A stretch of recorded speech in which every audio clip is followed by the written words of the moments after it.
Hello everyone, welcome back to our channel Login Assist. In this video, I will guide you on how to sign in LinkedIn account. So if you also want to sign in LinkedIn account, this video is just for you. Follow the simple steps and you'll be able to do it. So LinkedIn is a social networking site for professionals, enabling members to connect with colleagues, build networks, find jobs and stay updated on industry news. So if you also want to sign in to your LinkedIn account, for that first of all, what you have to do is launch open LinkedIn application. Due to privacy and security reason, the sign-in interface of LinkedIn will not be recorded, but I'll tell you what to do.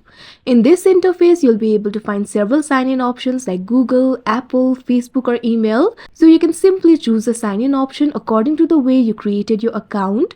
If you want to use your email or phone, what you have to do is tap on the field of email or phone in this interface and enter your email or phone. After that, what you have to do is enter your password.